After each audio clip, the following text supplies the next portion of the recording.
माँ, अब मेरी पढ़ाई मुकम्मल हो गई है। आपने कहा था कि जब मेरी पढ़ाई मुकम्मल हो जाएगी तो आप मुझे नौकरी पर लगवा देंगी। आपको याद है ना, आपने बोला था आपका कोई जानने वाला है जो मुझे अच्छी नौकरी दिलवा देगा।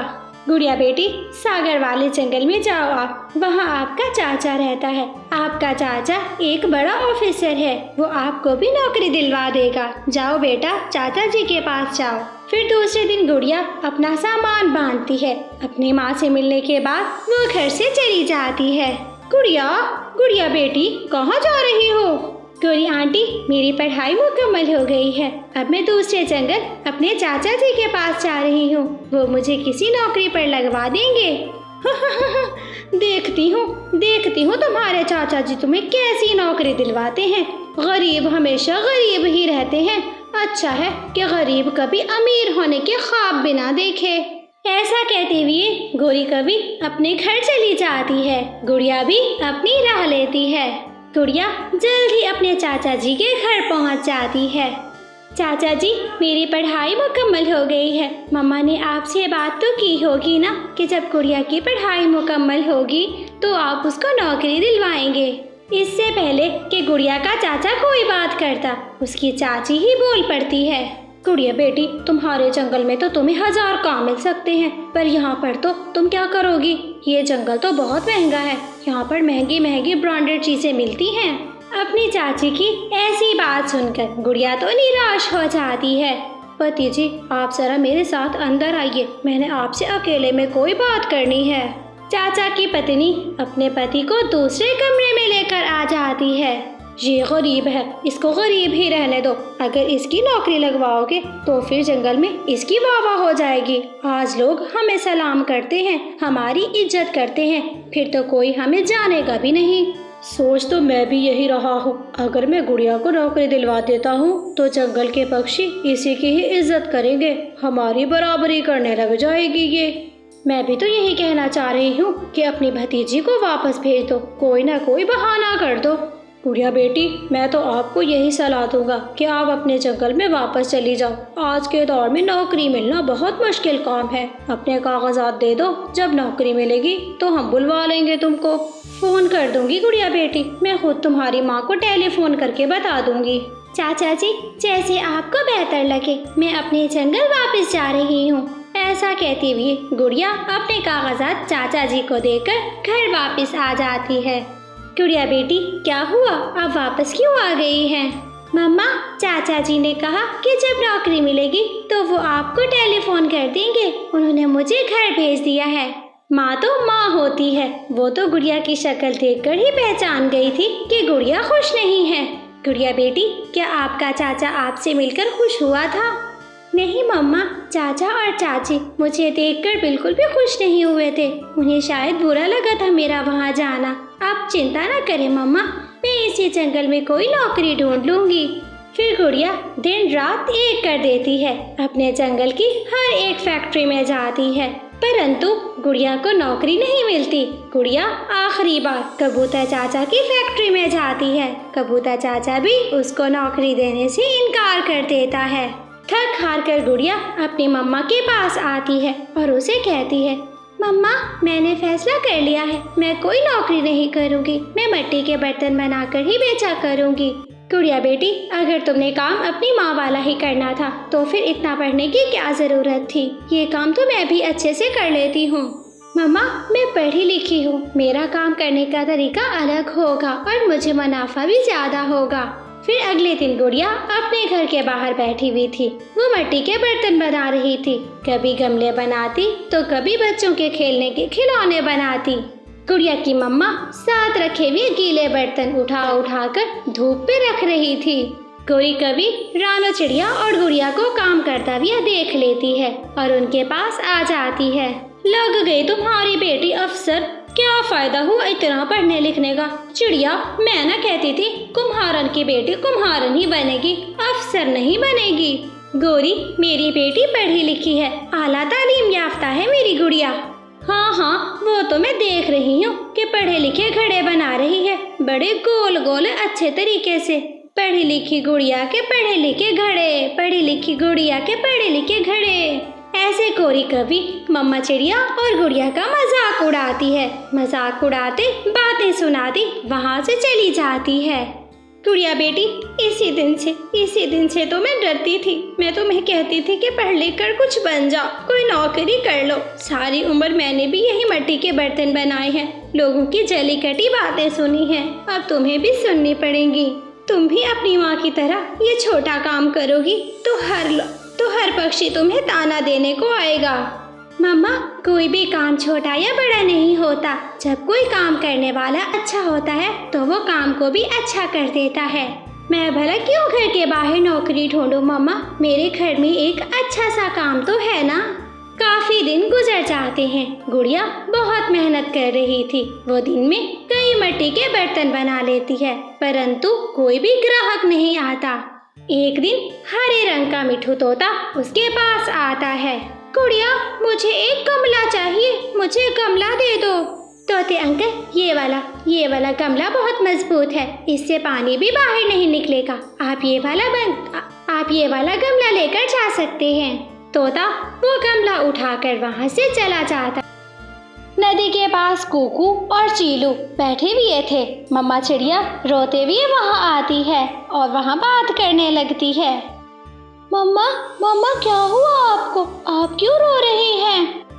माँ, क्या आप किसी वजह से परेशान हैं? मुझे बताएं, मैं वो परेशानी आपकी हल कर देता हूँ।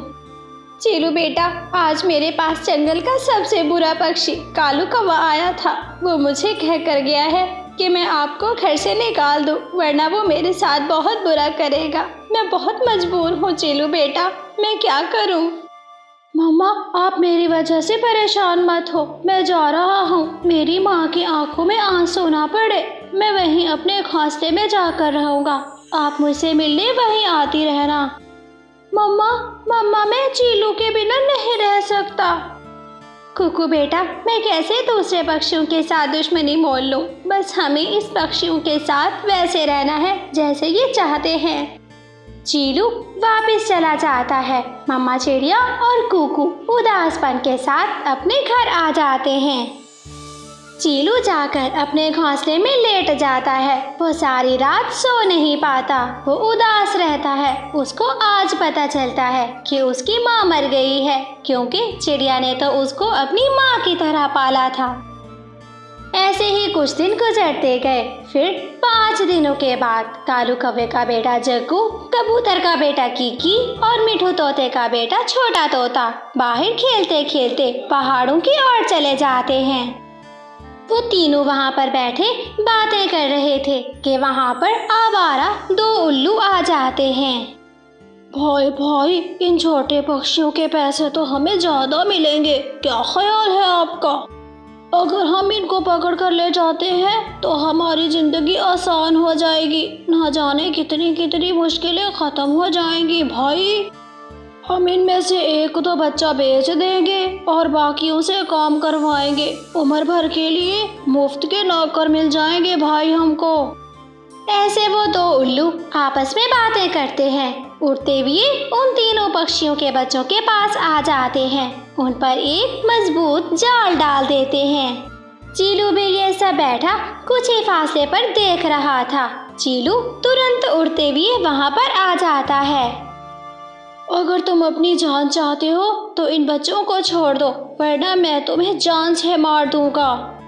चील और उल्लू तो दोस्त होते हैं। अरे हम भी दोस्त हैं। तुम्हारा काम है पक्षियों को खाना और हमारा काम है इनको बेचना और इनको अपना नौकर बनाना। तुम इन पक्षियों में से एक पक्षी ले सकते हो। चीलू आगे बढ़ता है। उन तीनों की आपस में लड़ाई शुरू हो जाती है। कुछ ही समय में चीलू उनको ऐसी चोंचे मारता है कि उल्लू डर के मारे वहाँ से भाग जाते हैं। दोस्त, अगर तुम आज हमारी जान ना बचाते तो ये उल्लू सारी जिंदगी हमें नौकर बना कर रखते।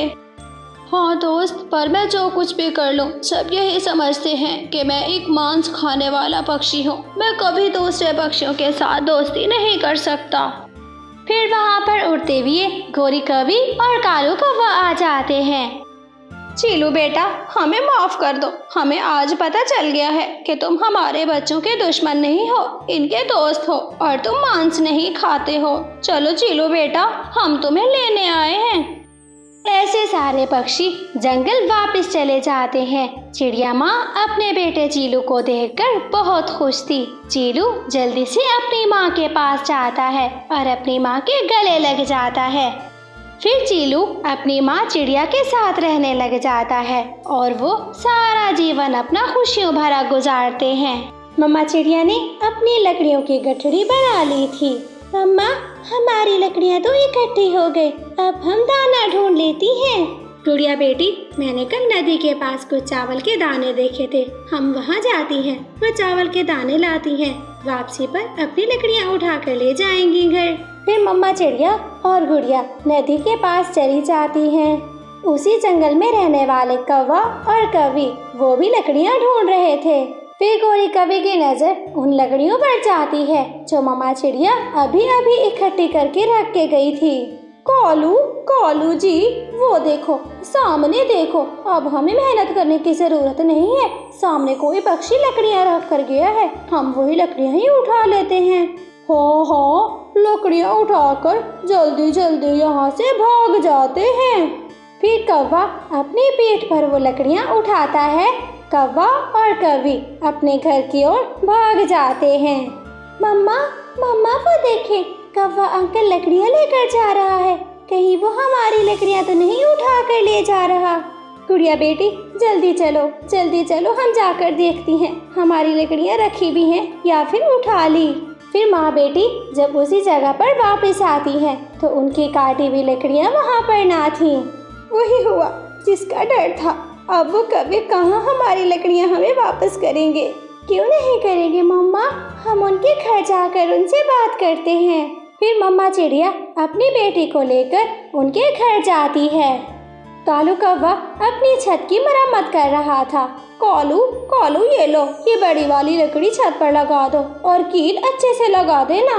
कालू बैठा छत मरम्मत कर रहा और गोरी कौवी उसे लकड़ियाँ पकड़ा रही थी।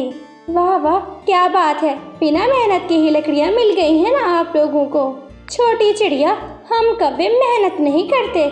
मेहनत करना हम कौवों का काम नहीं है। दुष्ट कौवो, ये लकड़ियाँ मेरी हैं। मैंने और मेरी बेटी ने बहुत मेहनत से लकड़ियाँ जमा की थी। मुझे मेरी लकड़ियाँ वापस कर दो। जाती हो या फिर ऊपर से ही मारूं लकड़ी तुम्हारे सर में। ना कालू, इसको मारना नहीं वरना मर जाएगी। बहुत कमजोर चिड़िया है। गोरी आंटी, आप बहुत बुरी हैं। हमेशा मेरी मम्मा को तंग करती हैं। फिर वो माँ बेटी वहाँ से चली जाती हैं। फिर सारी रात वो माँ बेटी कांपते हुए गुजारती हैं क्योंकि बारिश की गरज चमक उनकी छत से दिखाई दे रही थी। मम्मा, हम कल सुबह सवेरे ही हमें बुरा काम नहीं करना चाहिए। जब हम बुरा काम नहीं करते तो ऊपर वाला हमसे खुश होता है और वो हमें ज्यादा से ज्यादा देता है।